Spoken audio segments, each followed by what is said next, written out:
I guess you call them like magicians. Hmm. The type of magic that I'm talking about isn't like Harry Potter wizards Yeah. casting lightning bolts. It's about Uh, I think essentially what it Sleight of is it's hand, isn't like it?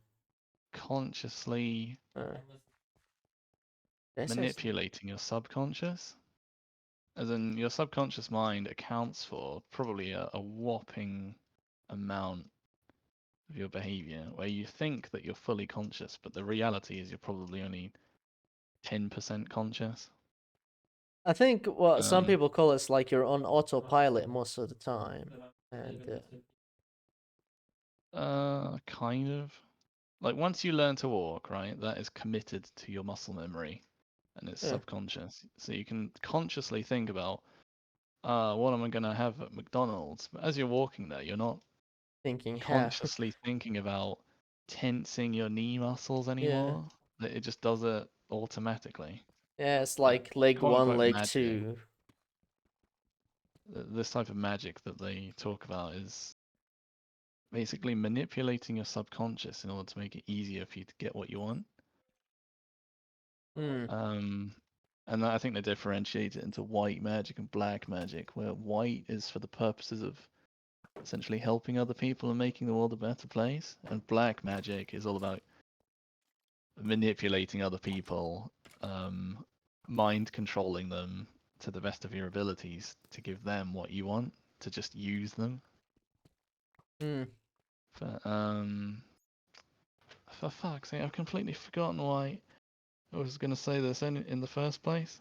We were talking about autopilot shit.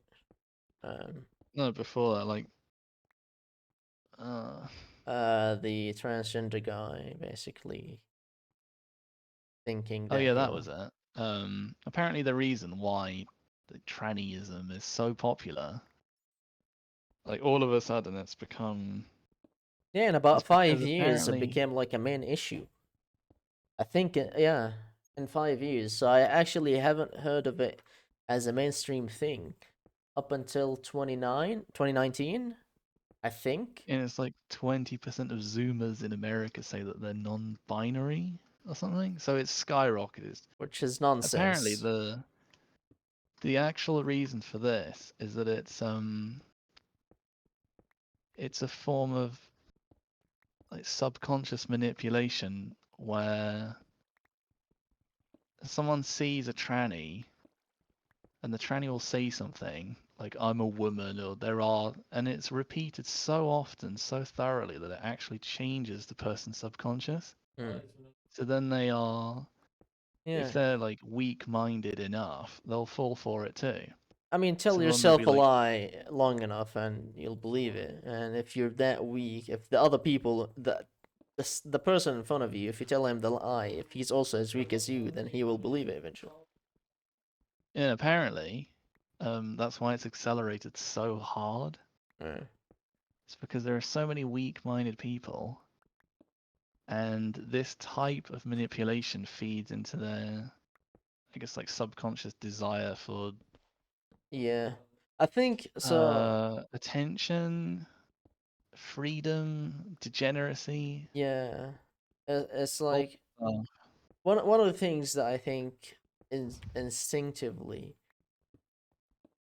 not I don't know if you can call it even instinctively. One of the things that human desire, like let's just call it desire for now. They have some desire to freedom or like some form of autonomy. Let's just call it that. The problem with the idea of freedom is that it, freedom is like kind of an illusion. Like you're not really free, like of what necessarily.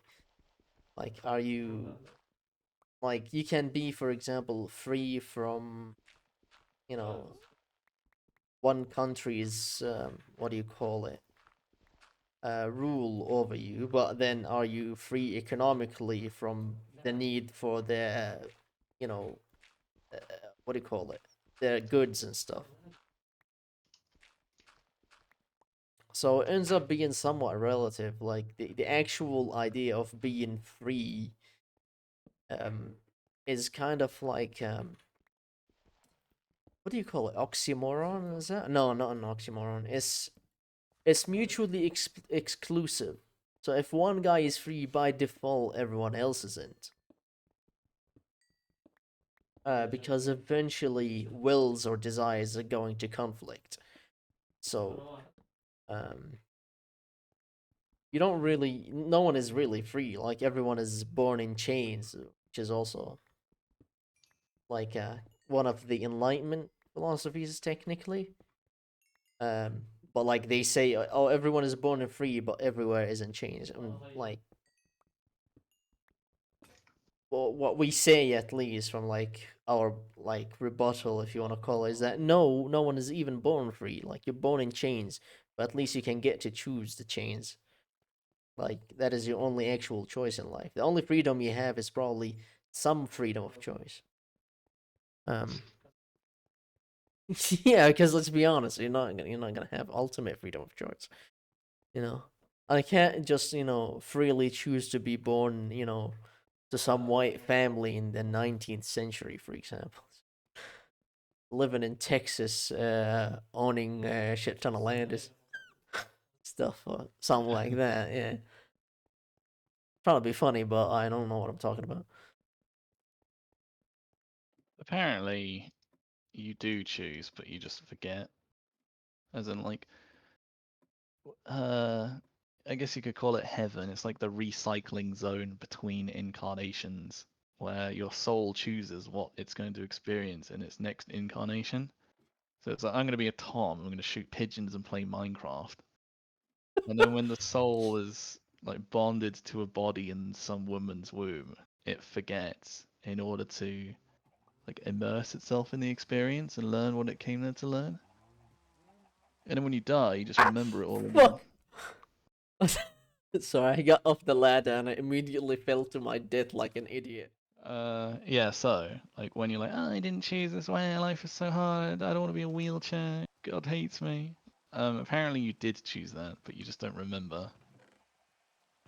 That sounds like Buddhism, but with extra steps. Mainly that you Uh, choose the incarnate body